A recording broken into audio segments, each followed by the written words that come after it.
there's so much footage and so much testimony and stories that I do not have space and I have to stop. But I enjoy talking, even though I'm speaking to a camera. It's no different to me than therapy. I've been in over 200 therapists in my lifetime, and most of them, if not all of them, just sit there and listen to you talk. Some take notes, and others just let you talk. There were times when I was actually in therapy and I never said a word, and the doctor never said a word. And talking to a camera is very therapeutic, I guess. It allows me to show my life and the things that I experience in my life because no one is here to actually help me get through these struggles and hard times and hardships and pain and trauma. This is my everyday life, and it's there's nothing fake or fabricated or anything of what I'm saying in my stories. These are actual real life events. These stories actually happened to me. I am here to tell my side. These are truth. There is nothing fabricated or fake about anything that I say because it is my story. Anyone in the LGBTQ community, you should all know we have a story. Each of us has our own unique story, and this is mine. All rights reserved. Remember, you're always in the mix with Gaytopix.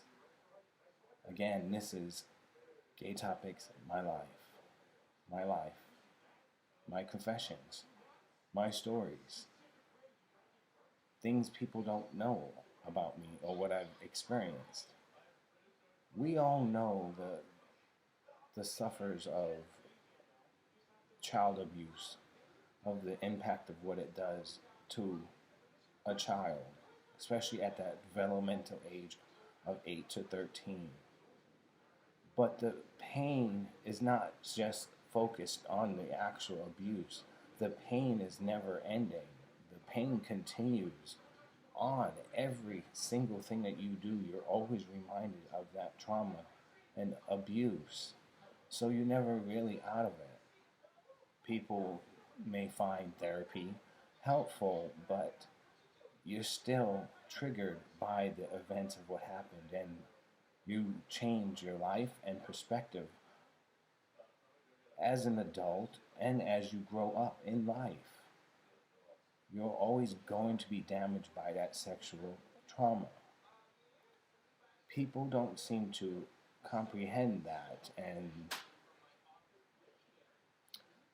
most serial killers, if you want to talk about that, serial killers come from broken homes and child abuse and you know alcohol and dysfunction.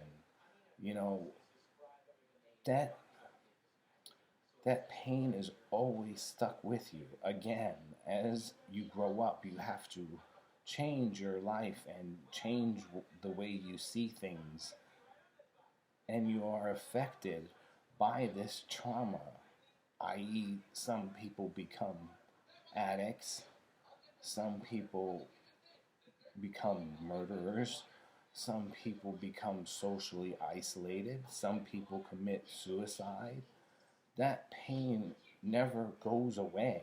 You can talk about it to the day you die, but talking about it eventually is making it worse because the more you talk about it, the more you relive it. And you, like I said, it never goes away, and the pain is always there.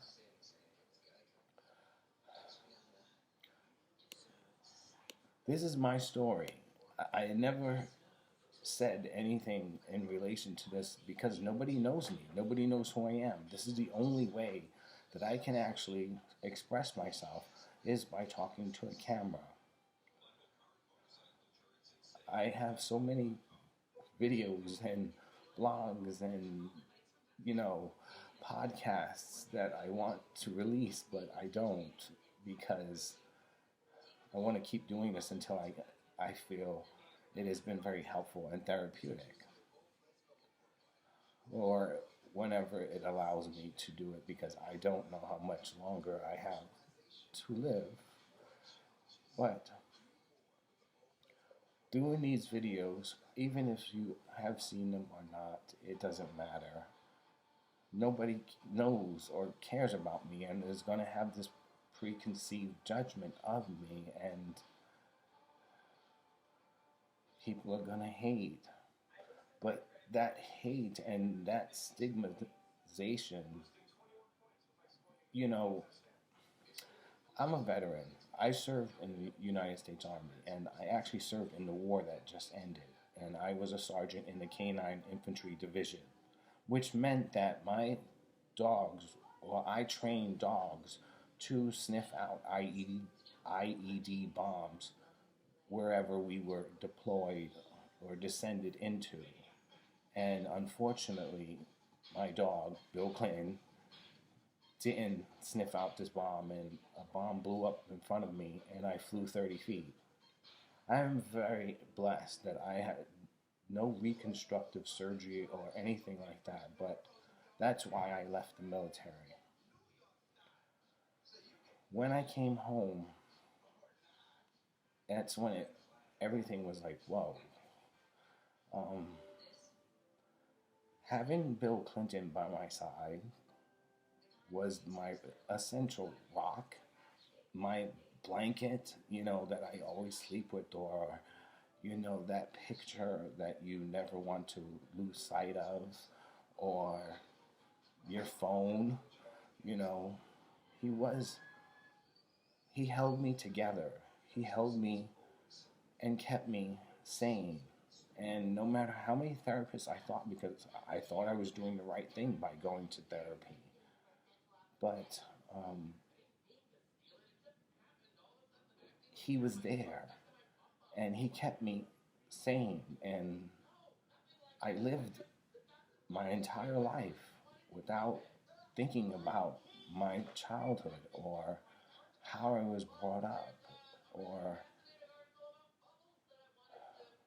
why people don't like me or the fact that I was never appealing to anyone for friendships, coworkers, or just people that you can rely on and be there or have a phone call or wish them a happy birthday. I stopped celebrating my birthday when I was a child because my mother would purposely, and I knew she did this purposely, she would purposely go out and buy a cake and it would say, "Happy birthday, Kim." I have a twin sister named Kim, so it would say, "Happy birthday, Kim." And my name wouldn't be on it. And me and my sister would always do some paper hats or cutout hats and be very creative with our outfits and what we were going to put on for when we see the cake to blow out the candles. And each time I was disappointed. Christmas became the same thing. Or, as mothers would know that when you go to school, you get spring clothes.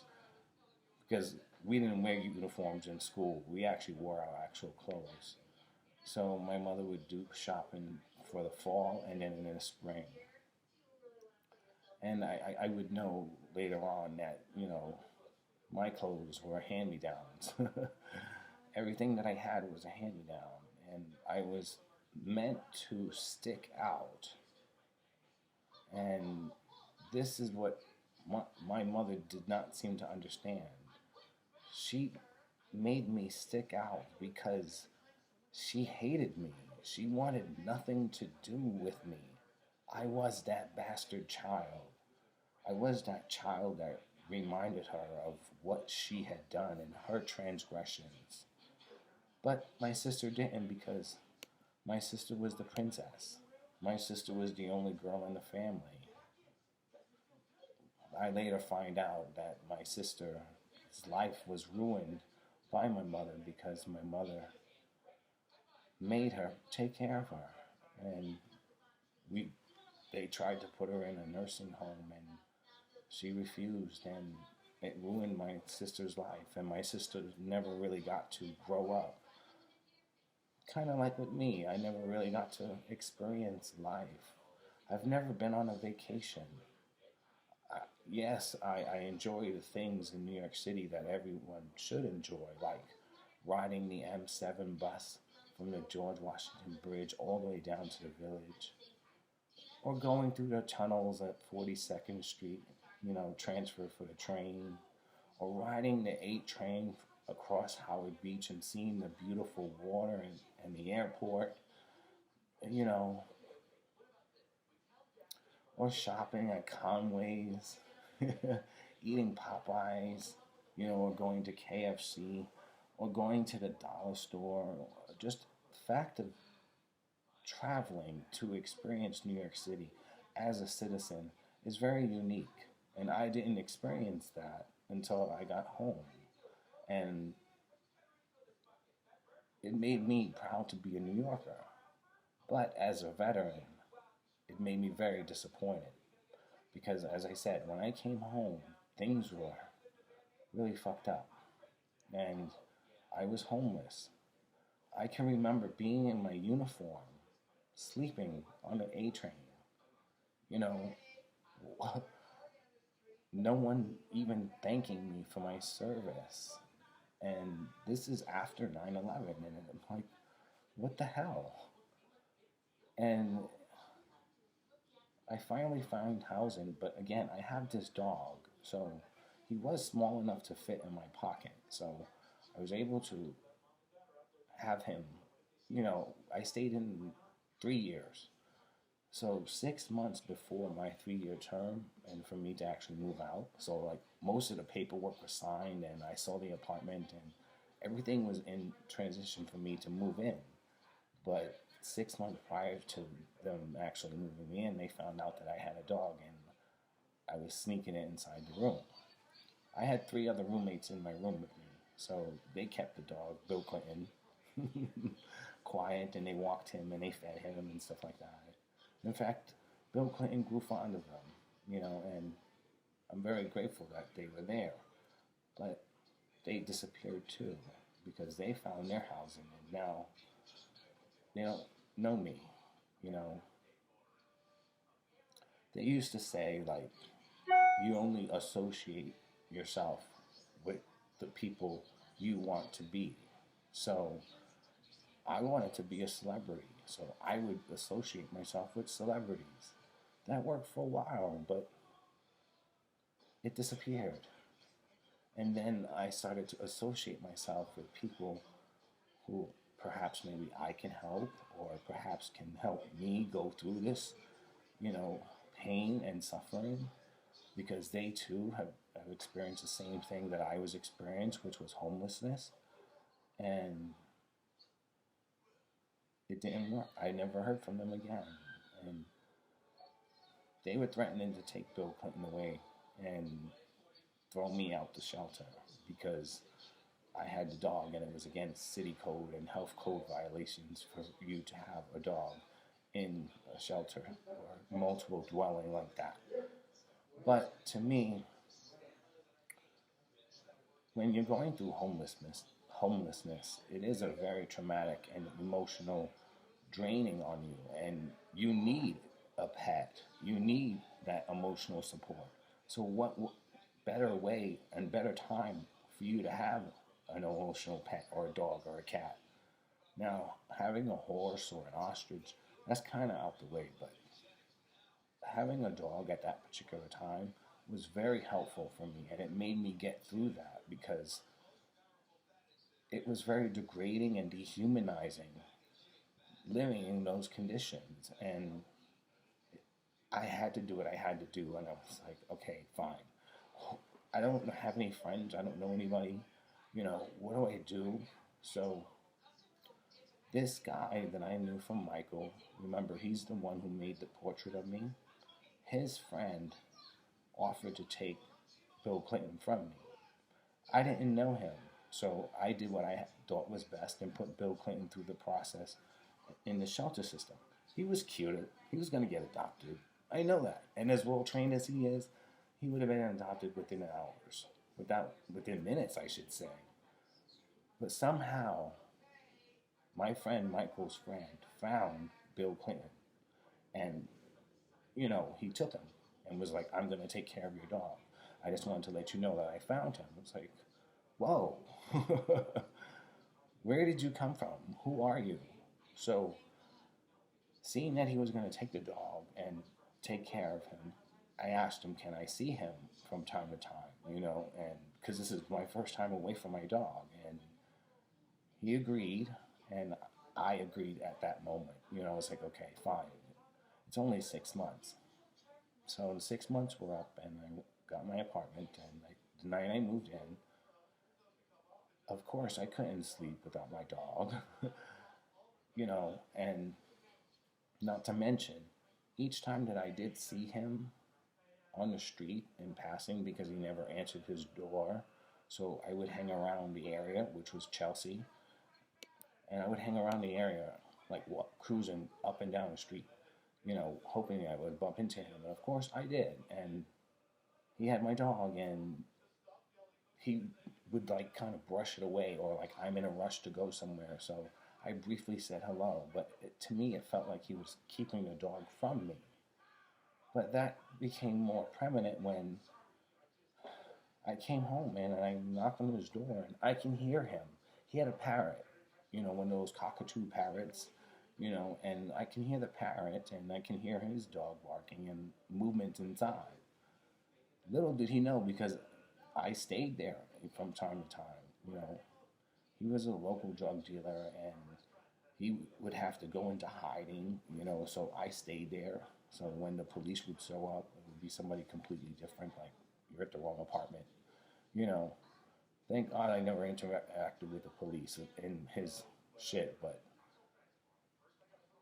it got to that point though, because I know you're inside and you're not answering the door. So because I stayed at his house, I had a key. So I opened the door and there he was. And what are you doing? "Oh, I'm busy, I'm busy." And I didn't know what he was doing, because he was coming from one room to the next, and then got startled once he saw me opening the door. But I quickly grabbed my dog and was like, "What are you doing? That's my dog." And I'm like, "This is not your dog. This is my dog." Granted, Bill Clinton didn't know me, and it took him a while to actually know who I was. But he was still threatening to, take him from me. Like, "This is my dog, and why are you in my house?" And he called 911, and oh, he threatened to say that I was some stranger and I saw him, and that because we're gay, we exchange numbers and we've had sex and stuff like that, and now I'm coming to steal the dog from him. And that really hurt me, because that's not what you told me. That's not what I thought your intentions were when you offered to help. You know, are you just going to expect me to give you my dog? I don't think that's right, and T498598. That's his number. T498598 from the North Shore Animal League. That's his number on his tag. Thank God I knew that number, because once I said the number, I was able to actually get the dog back, and he did not know the number. And of course, when they scanned it eventually, because, Governor Cuomo at the time, you would have to scan the dogs. Governor Cuomo was not at the time, but now they would have scanned it. But they didn't scan it then, but because I knew the ID tag, I was able to give them more information to prove that I was the owner of the dog. And needless to say, it was really disturbing, that someone could be so cruel like that, and prevent me from seeing my child all over again, and parting with my child and knowing that stress and anxiety that comes with the separation, Again, Bill Clinton was my rock. He was. I've been in jail. I've been in jail. Listen to this one. I went to visit my aunt Renee once, and I took him with me, and I had him in a bag, and I was on a train, and she said use this card, the Metro card, which was a student card, and it cost a lot less than the actual Metro card. So it was also, you know, where I could go anywhere I wanted, So I can't think of a word. Unlimited. It's also unlimited, and I was like, yeah, I want it. And so when I got home, I swiped the card and I got on. Just as I'm about to get on the train, the police stopped me and I was pulled over. And they asked me to see the Metro card. So I had an old Metro card and I showed them that. I was like, here. But not knowing when I actually swiped the Metro card because it was a student ID, a different light would pop up. And that's how they were able to figure out that I used the card and followed me. I didn't know that, but I know that now. And of course, when I showed them the old Metro card, they put it through the machine and was like, this was last used on, 2 weeks ago.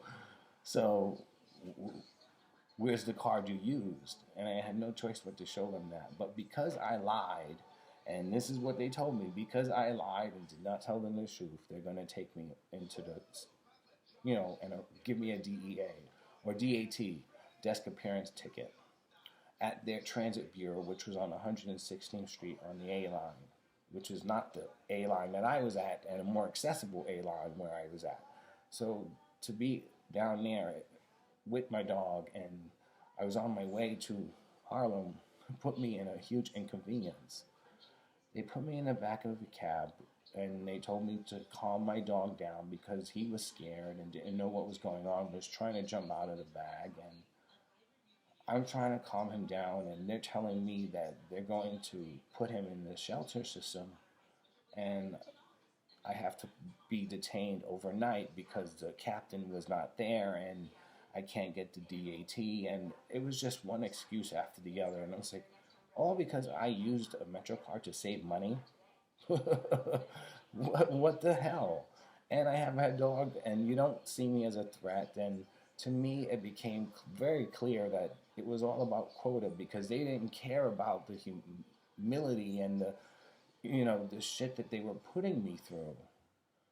And I stayed there overnight with my dog in my bag, and the police officers were coming through the cell and taking pictures and calling me all types of derogatory and racist names, and because I was gay with my dog, and say, look at the bitch with his baby, and I'm like, at least he was there with me at that time, and I did not expect it, but he did help me through that. Like I said, he was my rock. And he's been through a lot with me. Like I said, I was homeless twice. When I'm so glad he was there too. When the marshals came to evict me from my other apartment in the Bronx, I refused to pay rent in the Bronx. I did. I hated living there. And the Bronx to me is like the worst place to be because it's in the news every single day. It's in the news every single day. And I lived in the worst area, the South Bronx, on Brook Avenue and 138. It's the worst. Right next to Willis. It's the worst. I hated living there, and I refused to pay rent because of the simple fact is I've been to court many, many times showing them, even have 311 come in and write several reports and, put penalties on them, $250 a day, until they actually fix the infestation of the rodents. But there were so many roaches, they may as well pay the rent because I wasn't. Everywhere I looked, there was all like, what happened? Like, it was like a bee hive that was just exploded, and there were all these like bees, but they were all roaches, and it stayed like that for months and months. And When the landlord did come out, this motherfucker goes to the dollar store and got this spray. It was like, it doesn't even have an American label on it. Like, what do you think that it's gonna do? You know, all you have to do is hire an exterminator. So I did, and I did several different times, and I'm glad I did because it did solve the problem.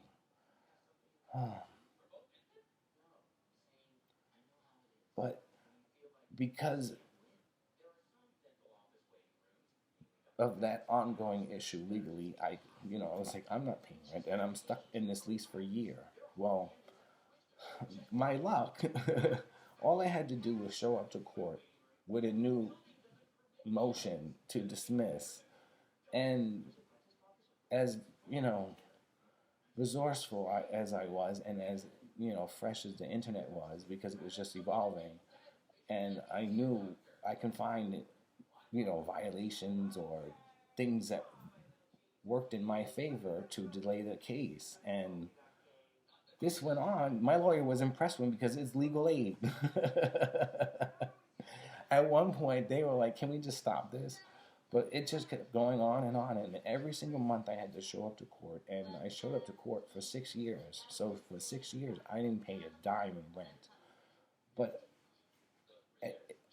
I feel it was well deserved because of where I was. It was just a horrible neighborhood.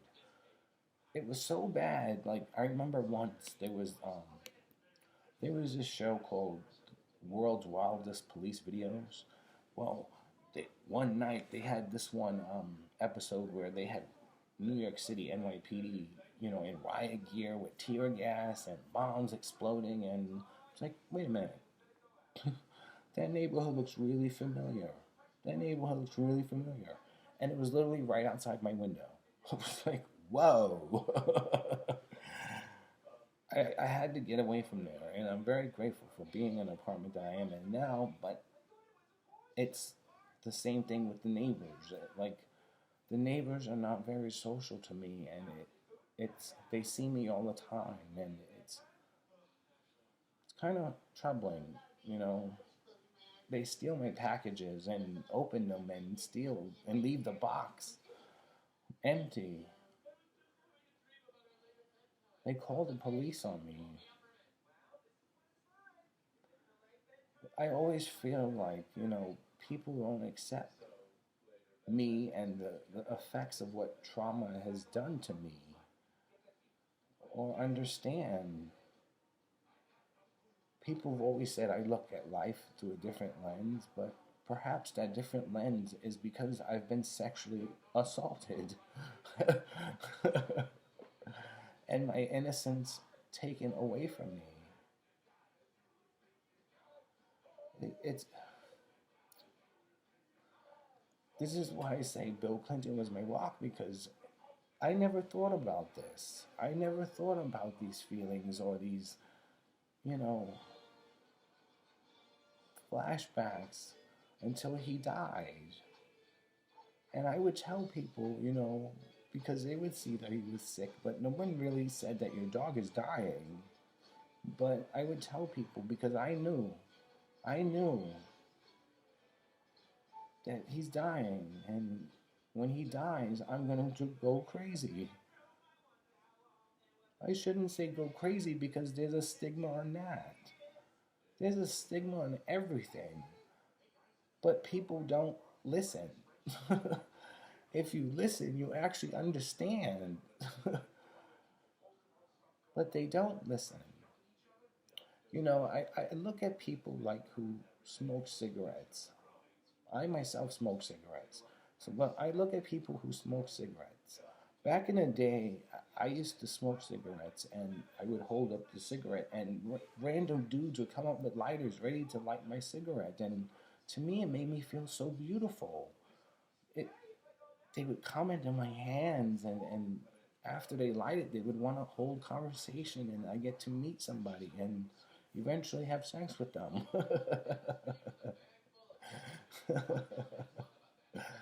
But I was so beautiful, and as life had begun to become more clear that quarantine is life, and that I never going to engage or have a boyfriend or any type of sexual encounter, or even friendship or someone that will actually be there when times get hard. And when Bill Clinton died, times were hard, and it was very, very difficult for me, and I documented it. And it became even more difficult by what people were intentionally doing to prevent me from ending that trauma and pain. And it, here I am, knowing the solution to being sane and being normal and being my true authentic self, and someone literally robbed me from that. There's a story about Joe Biden. Yes, that I have a dog named Joe Biden. Well, I did. And I only had him for 4 days because Joe Biden ran away. And he was found, and yet, thank God he was found uninjured. But the rescuer literally kidnapped him from me and stole him. And I never saw him again. And she essentially left me wondering if he was okay, you know, or wondering if he was found and when he would come home. And the hours were so long, they felt like days. But as the hours came and gone, and night, you know, was here, I knew that she wasn't coming back. And it really fucked me up because that was like the icing on the cake to what I had just experienced with the death of Bill Clinton. And it was also very inhumane and disrespectful of this person to even do something so traumatizing. You couldn't even reunite me to say goodbye and then separate us. You know, it just. It, and she's rescuing dogs. This is what I'm saying. Joe Biden ran away because I dropped the extended leash. Everybody knows on a retractable leash, when it's extended, there's a lock on it. And the lock was on, and when he pulled it out of my hands as I picked up his duty, and next thing I know, he's in the street, and I'm chasing him and screaming, Joe Biden, Joe Biden, Joe Biden. And people looking at me like I'm crazy, like, who is this white fool yelling President Joe Biden? And I'm asking everybody, did they see Joe Biden? And they're like, yeah, I saw him yesterday on TV. I'm like, no, what are you talking about? So people thought I was actually joking and saying that, my dog ran away and I need help finding him.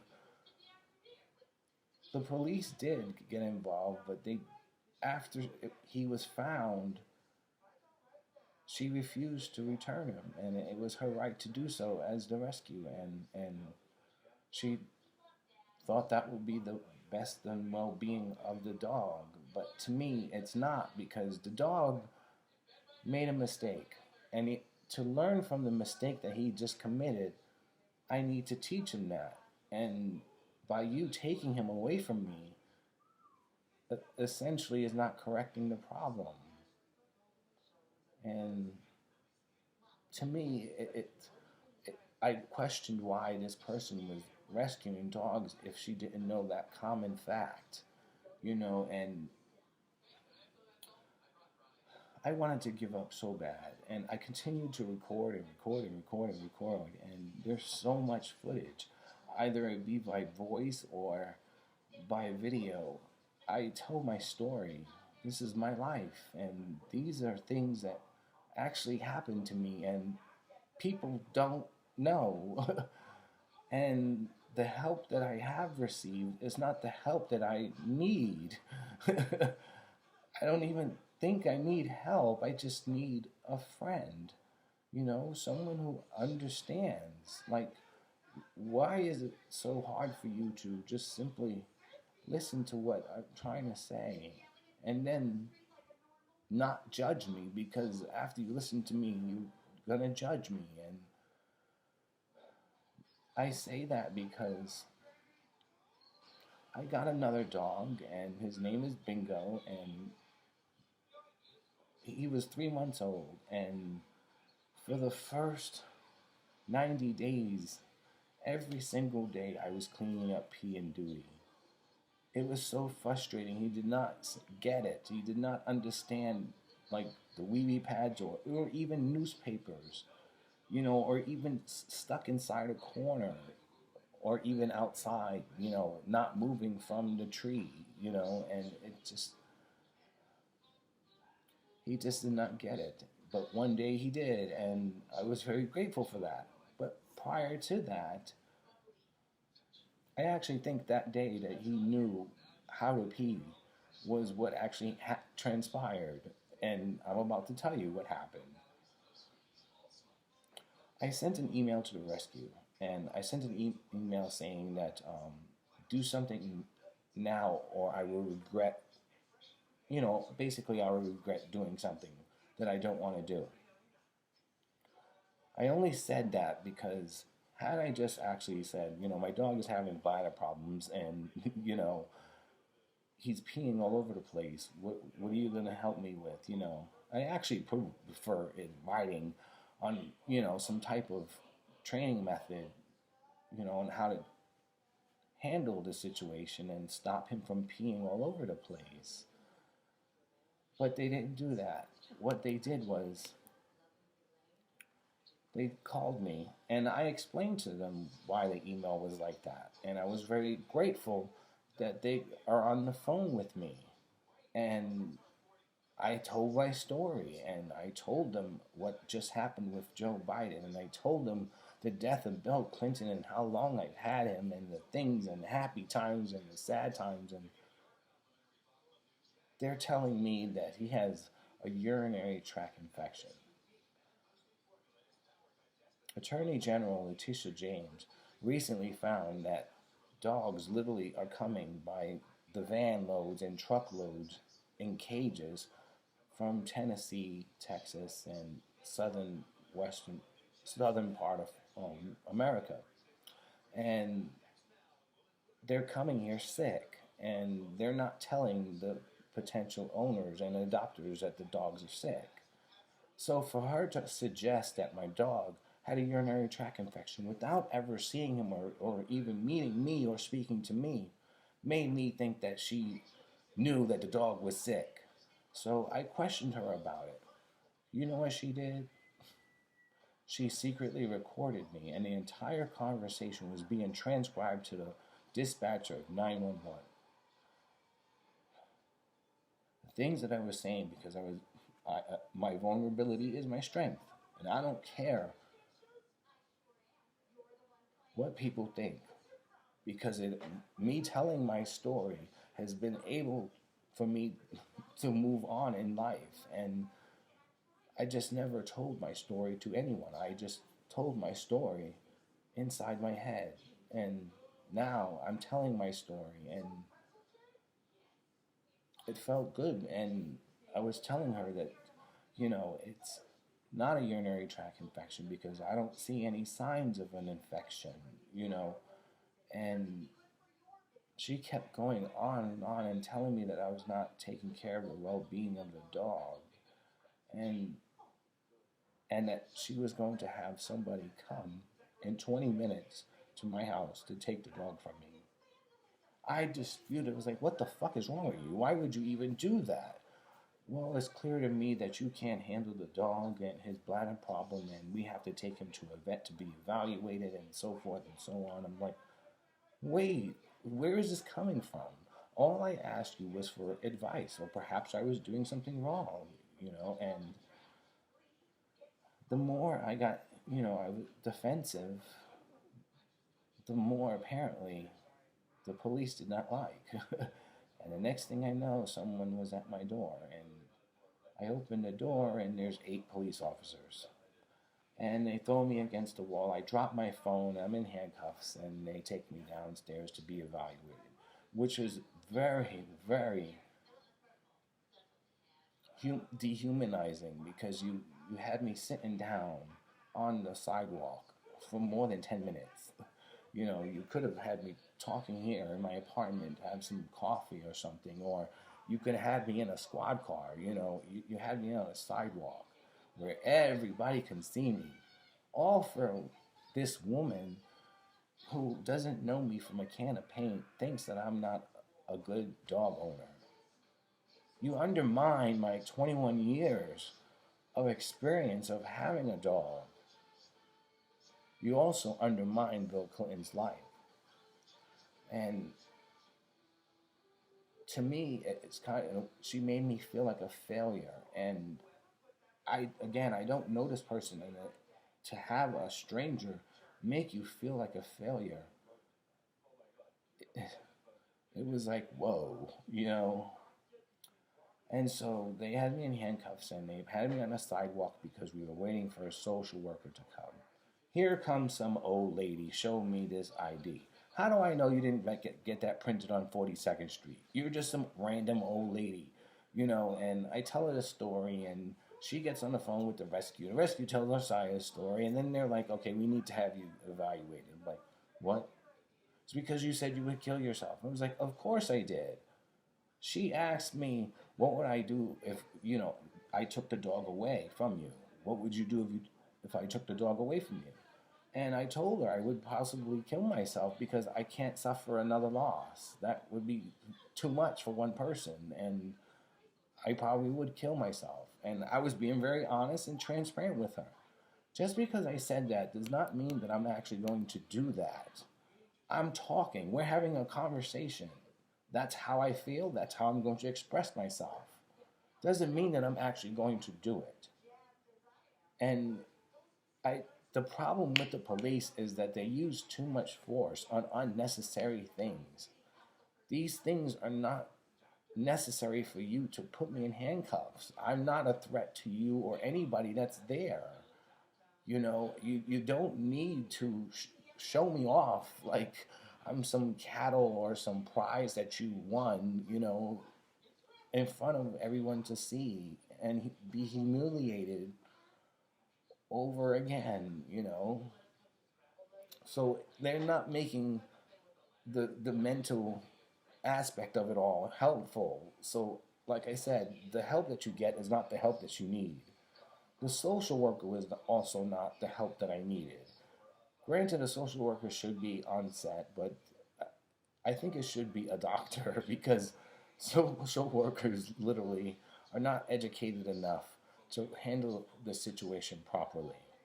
And that's just my opinion, you know, or even someone who's actually going through, you know, like there's so many jobs, you know, like caseworkers or um, counselors or teachers of people who actually been through what the child has been through, you know, and they become these leaders to show them different, you know, and this is how they live because I did it and I'm a success, you know. And I wish more jobs would actually do that, you know. I've been through a lot, and people don't know what I've been through and how I'm still standing here is an actual blessing. It's because of the dog, and she was threatening to take the dog away from me. I can't tell you how many times I told her that I don't want her to take the dog away from me. While I was on the sidewalk and they're all asking me questions, because there's like 12 people all asking me questions, and there's a white shirt there, and I'm like, I can't believe you called a captain. Like, what the fuck? So there's all these people, and they're asking me questions, and I overheard one of the police officers say, yeah, you can gain access once we transport him to the hospital. You're not gaining access to my apartment. You're not.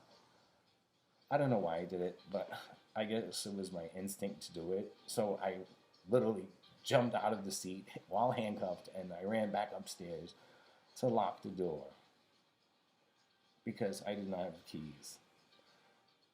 But to find out when I actually did get upstairs, the slam lock was on, so the door was actually locked. And I come to find out later on too that they did come to try to take him from me.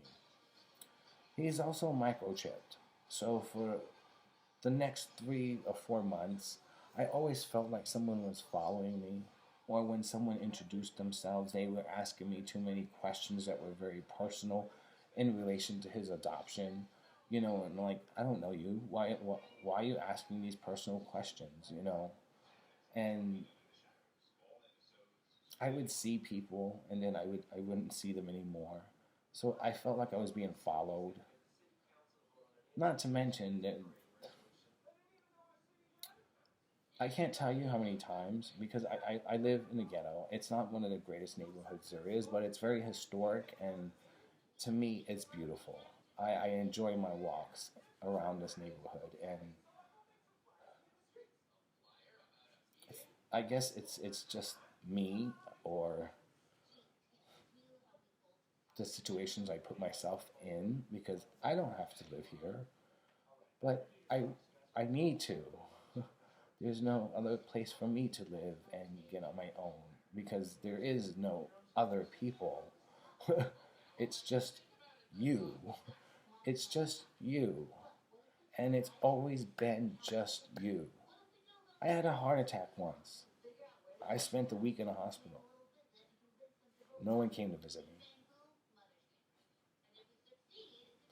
I attempted suicide. I was in the hospital. No one came to visit me.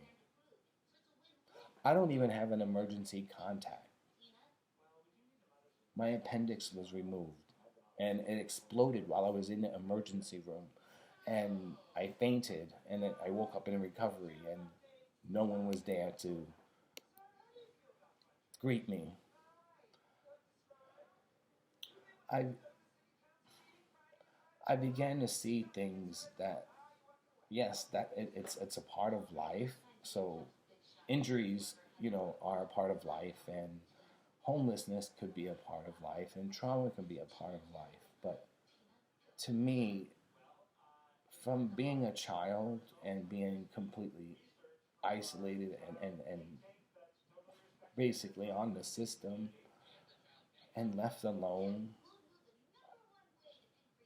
then growing up to being an adult and having the same type of energy where people are don't like you, and you have to prove yourself and beg for second chances and beg for opportunities just to prove yourself, and constantly repeat yourself and tell your story.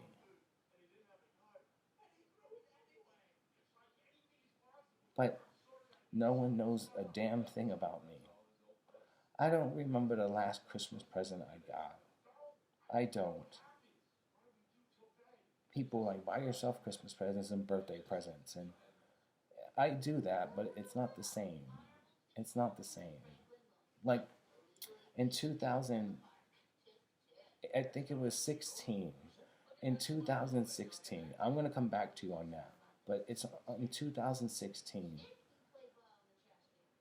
I've been hearing so much about, like, you know, Christmas and songs and Mariah Carey, and it got me in the mood that particular year, and I was being very festive, and I enjoyed life, you know, and it was a beautiful moment for me, despite my vulnerabilities and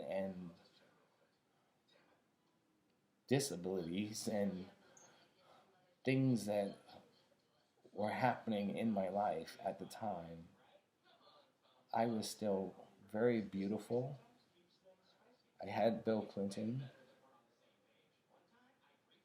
and I was very happy to be alive another year. So that year, I was like, I don't ever remember my mother taking me to see Santa Claus.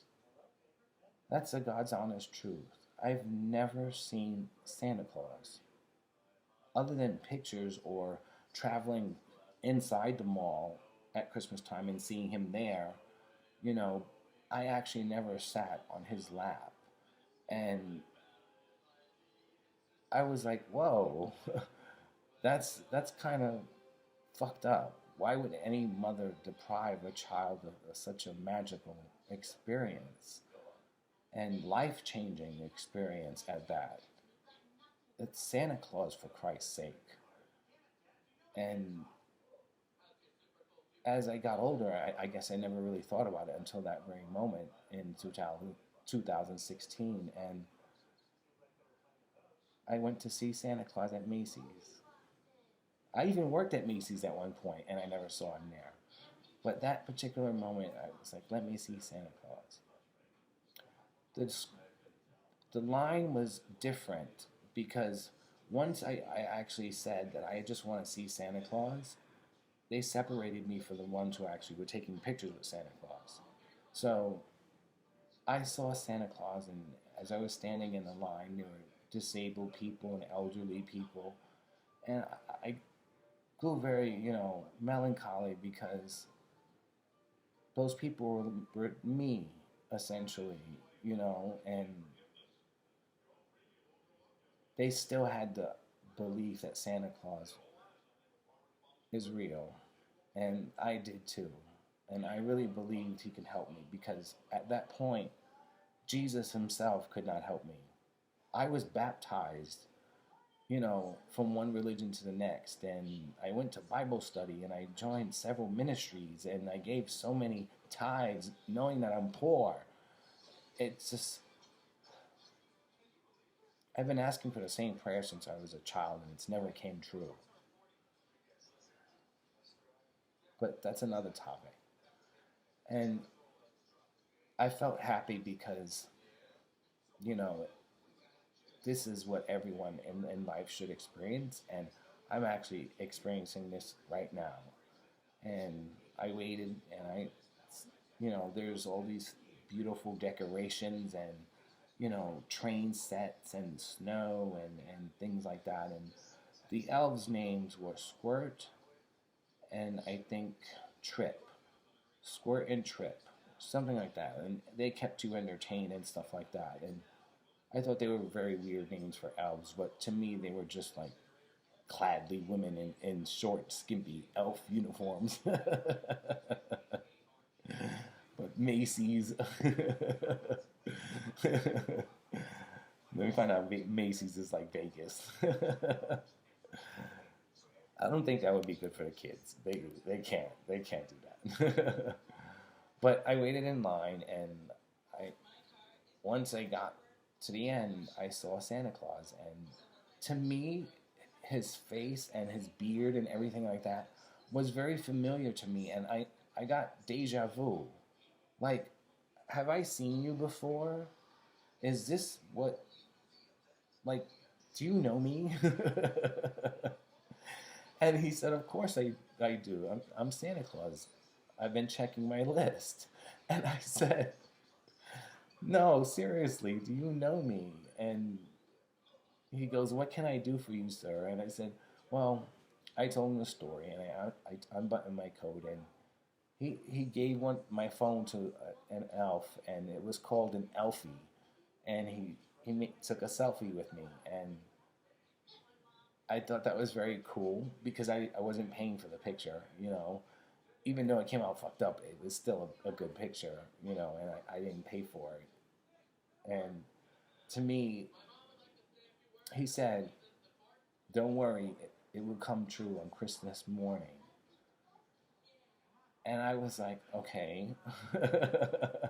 So it made me like wait until like get all hyped up and anticipated till Christmas morning that something was going to be different and something was going to happen, like traumatic and, not traumatic, dramatic. Like something was going to hugely improve my lifestyle and the way I needed, and it just made me believe in Santa Claus more. And I was like, wow, I can't believe he just said that to me. And I walked away high and proud. I was like, wow. But then I grew very disappointed at the fact that my mother deprived me of that. Look at me all excited and jittery like a child, is as an adult man. But yet you would not let me do that as a child, where I should rightfully be able to see that and experience that. And it was, Santa Claus really was. After that, I began to see Santa Claus every year, and I'm very. It's the same Santa Claus. It is. As I said, there is deja vu. Like, I've seen this Santa Claus before, but I don't know where, I don't know how, but he's there, and he always says the same thing to me. You'll find out on Christmas morning. But of course, Christmas morning comes and I don't find out anything. So, but it's still a magical experience going through, the whole process of meeting the elves and sitting on his lap and talking to him and seeing him. It's kind of like the queen. Like, oh, I'm going to bow down to you, Santa. And the lines suck, but it's good to go see Santa Claus. And I recommend any adult, at any age, if you want to see Santa Claus, go see Santa Claus. But to me, it was so changing, in my life. Like wow, this is very magical, and something altered and something changed in me that had me look at things through Santa's eyes, and I saw niceness and, humanity at its finest, and I saw people as humans, and I saw people with respect, and I saw people's pain. It was very life altering, but I went on a tangent, and I don't remember what I was talking about. But I remember something being in the military. But there's so many stories. This is what I'm telling you. These stories are actual real life events that happened to me. This is my story. This is my life. These are my confessions. This is my truth. Remember, you're always in a mix with Gaytopix. These are real life events. These are true events through the eyes of me, Kenny Cruz, your host of Gaytopix. These actual events happened to me. This is my story. Everyone in the LGBTQ community has a story to tell. Well, this is my story. People don't know me, and I wish through my story now, people will know me. I'm your host, Kenny Cruz. Have a blessed night. I guess we can end it there, or should we just keep going? I think we should keep going. Okay, let me get something to drink.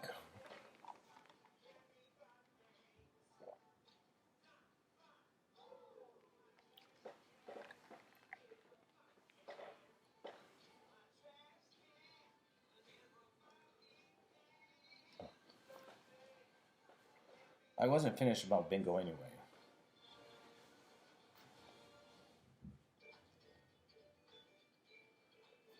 So back to the incident with being arrested and stuff. As I was descending in the hallway, coming back down to the police to meet the police after checking in the doors on slam lock, I come down and the police started tussling me and threw me up against the wall again.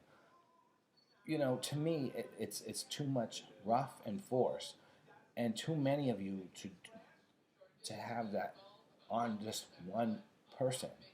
It's too many, and they're so quick to respond, and it's not the appropriate response at all. So they threw me back down in a chair and on the sidewalk, and I'm being sent now to Harlem Hospital. I get to Harlem Hospital, but to me, it felt like I was in the tombs. I don't know if anyone is familiar with that, but to me, it felt like I was in the tombs. The tombs, because I've been there, are in the Manhattan Criminal Court area, and there are two levels, like in basement level, of the courthouse and holding cells and things like that. So there's like a whole prison system underground, you know, so they can be transported. And there's the air quality is horrible. The sanitation is deplorable. The people are insane. You know, there's it looks like there's lead paint everywhere. You know, things are chipped and there's locks and there's doors slamming and it's a horrible place. And there's a toilet in the middle of the room where you have to go in front of everybody and they give you bread and cheese and I'm allergic to cheese. You know, it's just once I got to Harlem Hospital, I thought that like with New York Presbyterian, that they would send me through their emergency room department because I'm being transported by emergency. Well, they came late, so the police got frustrated that we were holding up traffic, and they put me in a car, and went to the hospital. Once we get to Harlem Hospital, we take an elevator. We take an elevator through a police officer escort. So a police officer and one of their security guards escorted me down 2 levels in the basement in Harlem Hospital to their mental detention center. And he used a key and the door slammed and everything is with bulletproof glass and there are people wandering around and coughing and not wearing any masks and there was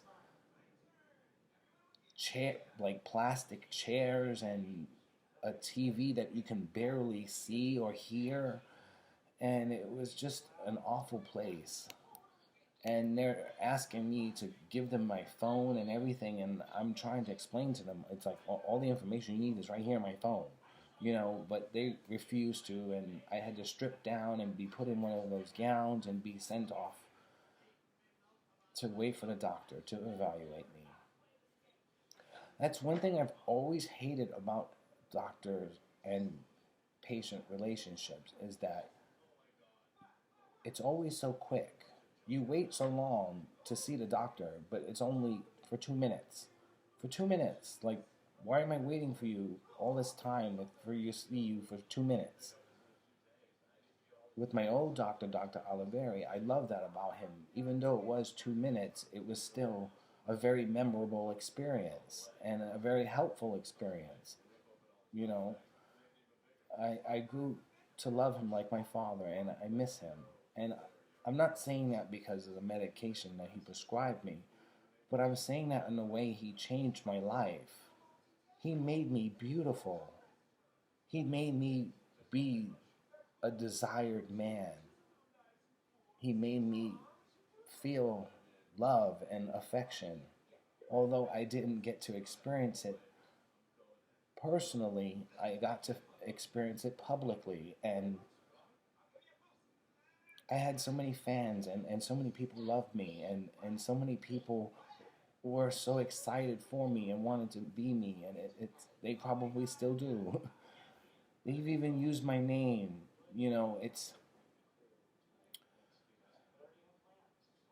I got to the point where I was trying to show the haters wrong, but when I got to that point in my life, and this is like 2012, it, I'm I was working out 4 hours a day, working in the gym, training clients. So every time I trained a client, I also worked out because unlike all my other, you know, associates in any job that I've ever held as a master or personal trainer, no one ever actually worked out with their clients, and I did, and I guess that's what made me unique, and I like that, and I enjoyed the workout because it just added to the 4 hours that I would normally do, and my body was so beautiful, and I was so desired. I remember going on Adam for Adam once, and there would be 2 pages of new emails within 30, you know, seconds, and I'm like, whoa, you know, in a minute there would be 4 pages, you know, and I'm like, wow. And I remember going on another site and there were 4,000 emails and there was so much love from my fans, but then it all went away. Like, what happened? Where did it go? But it also put that stigma there So as I sat in this like dirty, dingy place, there are people trying to talk to me, but I'm not really bothered with them, you know. And I get up and I look for sanitizer. There's no sanitizer dispenser. Now, that shows you the difference of the hospital, because if it hadn't been a hospital, there would have been a sanitized station everywhere. There wasn't even soap in the bathroom. You know, it was, I had to bang on the bulletproof glass because I stood there and called this woman's name through the glass 5 times before she actually paid attention to me. Now, you see, that's the problem right there. You don't listen. So if someone is going through a mental health crisis or a mental distress, listen. Pay attention to them. So I'm in this place and I'm calling your name 5 times and you don't respond or even look up for what you're doing. So I asked for hand sanitizer and they end up putting in one of those like ketchup cups and giving it to me. And I thought that was very disturbing. Here we are in the middle of a pandemic, and yet there's no sanitizer around or any sanitary conditions. It was very like you walking around in socks, and it was just, you made the situation worse. And at that point, I was like, I was having my doubts about him, because she asked me too as well. She's like, well, if you were to say, how much would you say would you, be willing to give him up for? And I'm like, 85%. But you could be 85%, even now with the pandemic, there's 62% of the population, with their shots. And it doesn't mean that it's actually 100. So there's still that part of me there that's considering it, and willing to understand it and go through it. And again, I was just being honest with this woman, but she illegally recorded me talking to her in this vulnerable situation. And here I am telling her things that I would normally be telling a therapist. And she recorded me.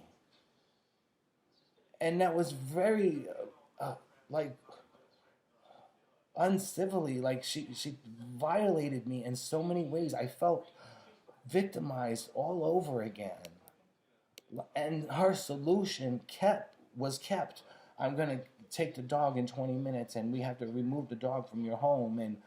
But you're not helping. And who are you that you're making these decisions on my life? You don't know me from a can of paint.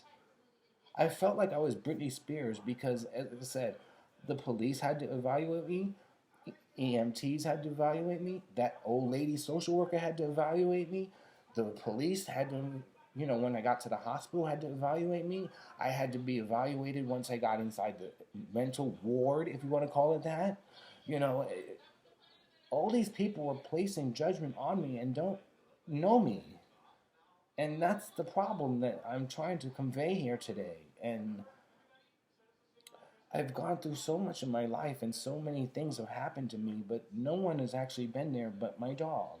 So having him lost and living the lonely nights and not hearing his footprints on the wood floors was really disturbing me. And I was having a lot of issues going through that time.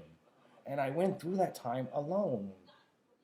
Just as well as I've gone through any time in my life or any other traumatic event, I have done it alone. And I have done it alone. This is how it always is. Alone, alone, alone. You're always going to be alone. But each traumatic event is more than what it was the last time, because I'm like, damn, I just got over that one. And now here comes this shit. And her solution, like I said, was to take the dog away. Like, are you that stupid? What the fuck do you think is wrong with you? Like, do you really honestly believe that's going to help the problem? Again, attorney Letitia James, New York Attorney General Letitia James, found that those van loads of puppies were also being sold at the highest market rate and sent particularly here to New York City because they would get the highest rate for their dog adoption. So she was only willing to take back the dog just to resell it to claim more money for it. not knowing what she's doing to me as a person. And again, she doesn't know me from a can of paint. She was able to do this, and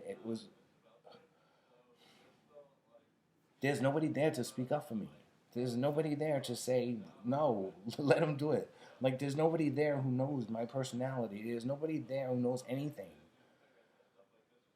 And I can't have the police involved. And I can't have people who don't know me, who are not qualified as a therapist or a social worker or a counselor, or I can't even let those people, counselors and social workers, dictate my life. I'm a grown man. I'm tired of people telling me how I should live and how I should be, because apparently it's the wrong way. So this is my life. Let me be. And if you don't like it, then you don't have to watch. You don't have to listen. You don't have to talk to me, which you probably don't. But you don't have to say anything. If you don't have nothing nice to say, don't say anything at all.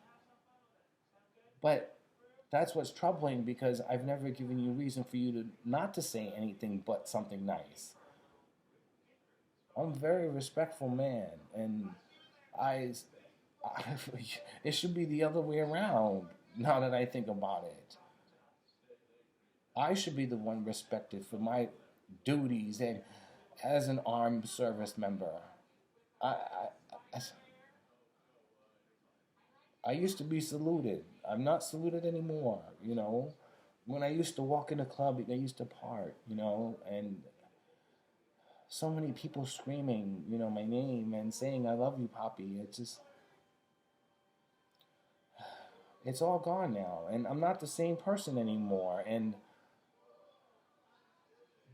what's happening is that I feel like I'm that shy, vulnerable kid again, you know.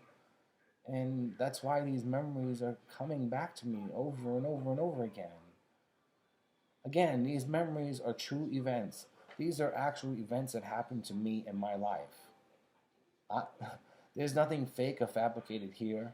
Some people may find what I'm saying disturbing, so viewer discretion advised. All rights are reserved.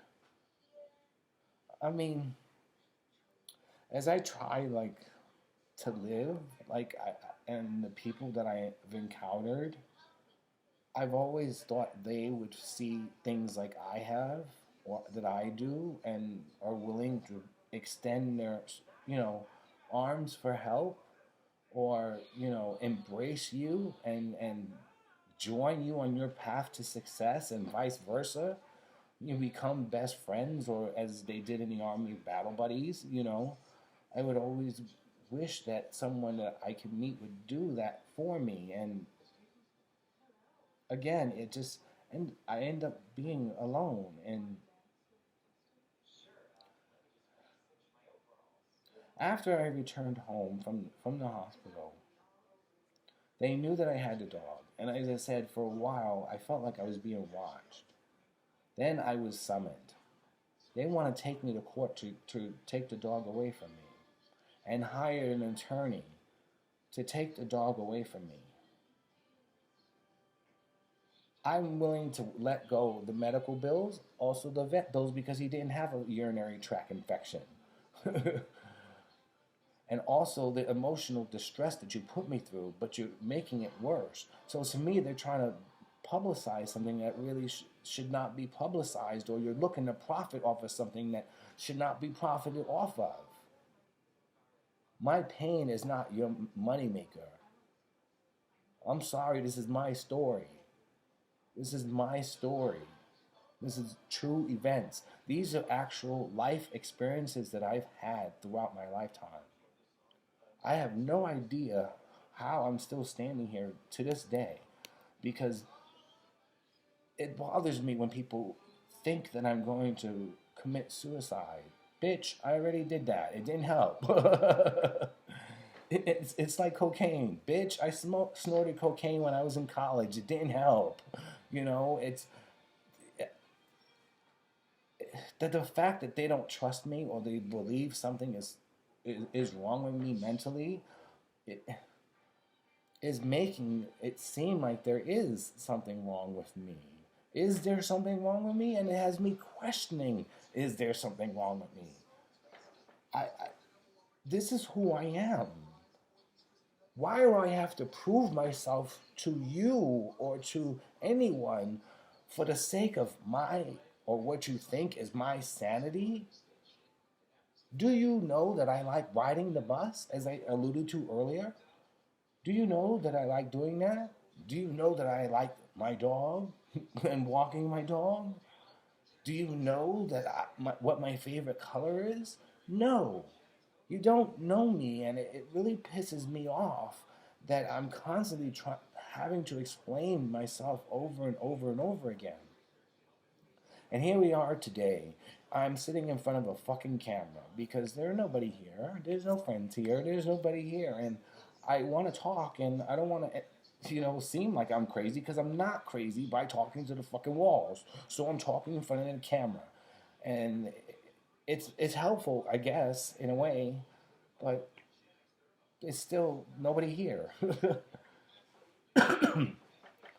I don't mean that even by a therapist or a social worker or a counselor or a probation officer or someone doing their job. That's what's interesting. And going to therapy made me realize that because I had seen my therapist at the time. It was like 5 years, twice a week for 5 years. I had seen her on the street and at the gym. Because the gym I was working at, she was working out. And, I saw her on the street. I went to say hello to her each time, and she ignored me. And particularly in the gym, she got up and walked away from me. And I'm wearing a personal trainer shirt, so you would want to engage in conversation with me. So when I questioned her about it later on in our therapy session, she says to me that she has to keep it strictly professional. But to me, you know all these personal things about me, and you've known me for so long. The least you can do is wave your hand. The least you can do is say hello. And I was like, I've had enough. That's it. And once I did that, I thought everything was cool. So I thought, what a perfect opportunity for me to join the New York City Police Department. In 2005, I applied to become a police officer here in New York City. Anyone who has served, I don't know that they have gotten into some type of law enforcement job. It is practically the same thing. Someone who served is always some security guard or, corrections officer or police officer, etc., etc. And I always wanted to become a cop. I always wanted to become a cop ever since I was young, and I've been through all that abuse, and the police were not helpful, but because they were not helpful, it made me want to be one to show them the right way of conducting the law and having the law set, and moreover, it gave me that family, the Blue Brothers, I had that unit, and I wanted to be buried, if something were to happen to me at Patrick. I wanted to be buried at St. Patrick's Cathedral. I wanted that opportunity and to go away with such grace, and I wanted to have that unit of family of blue, and because I didn't get it at home, so I was going to get it for my job. And they kept asking me questions in regard to my sexual orientation, and this is 2005, and gay marriage was not enacted, gay marriage was not legal, and age was the in high tone, and it was the number one killer amongst gay men at the time, and I was infected, unfortunately, and I said all this to my therapist. And when they were investigating me, they saw that I had that I had went to therapy. Mind you, I passed a physical, I passed their mental evaluation. I also passed various tests in which I had to conduct myself as a police officer. I had to do some various clinical tests and things of that nature, and visual tests on a simulator. I conducted myself as a police officer, and I was being trained, to be inducted into the academy. And they saw that I had seen this therapist, and they asked me why. And I said, well, my parents just died. I had no choice but to see therapists. I thought it was kind of an invasion of privacy that they were asking for the records, because every record that I had sent to them, it was being disqualified or not of what they're looking for. And this went on for years. And, it's like, well, how long does it take you for you to tell me what records are you talking about? And there's several different records, and there's the records you see that you're able to keep for your own personal records, but there's also another set of records that the doctor sees, and their notes to each other, and things like that. And it's very deeper, and it's more, like in depth. I want to see what's on those notes, and I actually did. And the things that she had said about me were, it's no wonder she didn't say hello to me. It's no wonder she didn't say hello to me. And after seeing those, I couldn't keep them, which I found very, like, what the fuck am I? I couldn't keep them, but I was able to transfer them to the NYPD. And I knew once I transferred them, I was never going to be hired. By the things she said, there was no way I was going to be hired. And sure enough, a week later, I get a letter in the mail stating that I was not considered a candidate for the police academy. Even though I had a credit from the military and a credit for my age, it's still. And I did well on the tests that they were performing on me. But I considered that to be a moment that maybe that was not meant to be. But each incidents that I had with the police after that have been always similar in the way that I'm trying to de-escalate. That's why I wanted to become a police officer. I hopefully now things will be different, and there won't be so much force. But I'm really disappointed I'm not a police officer, especially the way I see things, differently. And maybe to be a negotiator, like, people who always said that to me, like, what do you want to be? Like, I want to be me. It's like, I want to be me. There's nothing else I'd rather be than me.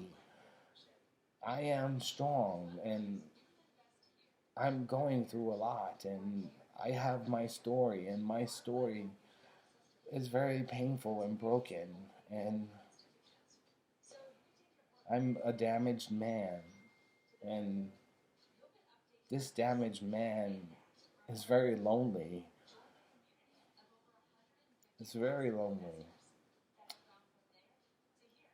So the solution to that is putting me in a hospital with all these other people who have completely different mental, things going on than I do. Do I even have something mentally wrong with me? That's what's kind of fucked up. I've been depressed before. I've been, going through a nervous breakdown and stuff like that. I'm not nowhere near that. For Christ's sakes, I've been through the fucking war, and I'm still here. Stop questioning my sanity. Stop questioning anything about me. Just fucking talk to me. Talk to me. It's. I was gonna talk about this shirt because this shirt is a lot of people don't know. Well, you see, nobody knows. Nobody knows anything. So, um, a lot of people don't know. Like, I have friends or family members There's so many nieces and nephews that don't even know I exist, and it's very disturbing because they grew up not even knowing that I'm a person or their uncle, you know. And then the ones that did know me used to call me auntie because I was gay, you know, and eventually everybody disappeared. And everybody disappeared when I got Bill Clinton. When I got Bill Clinton, everything disappeared. And this is why I said his death has really, really brought back and opened up so many old wounds. And this is very difficult for me to get through myself and all by myself and not having people dictate what they think they know is happening and not know a damn thing. You don't know me. This camera doesn't even know me, but I hope one day people will actually understand their consequences. When people put a stigma on you, either because you're gay or you're trans or you're crazy, you know, or you're mentally unstable, all these things are putting you in more in the box. And the point is you're trying to get out the box or you're trying to get out the hole. You know, you're climbing out the hole and you're in the box and you're not coming out the box because these people keep putting you back in the box or the box that they created. When you talk about mental health, it does not make you aware. You can talk about it all you want, but it does not make you aware. There's nothing wrong with me. And I'm tired of people judging me and judging my mental stability. And the more I defend myself, the more I'm silenced. So the fact that you silence me is okay, but don't put me through this whole system bullshit and have to go here and have to go through there and have to go through this and for unnecessary, you know, it's all unnecessary. You want to fill and do your jobs that make you more money while I suffer of the events that had just unfolded. Or anyone who had gone through situations like that, from minor crimes or other mental illnesses.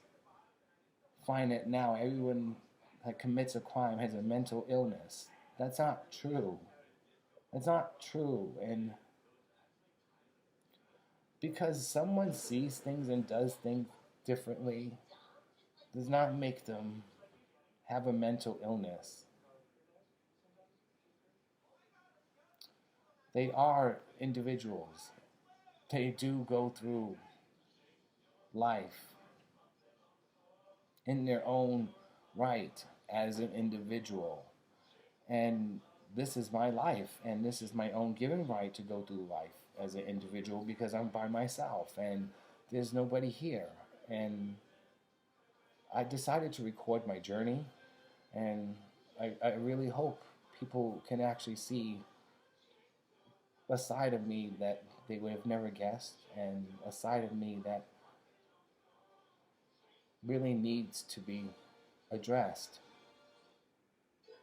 No, it's not something crazy, and I'm going to keep saying that because, you know what? Don't say that because the more you protest that you're not crazy, the more they think you are crazy. So, um, why am I even talking about being crazy? Because people act like I am crazy, and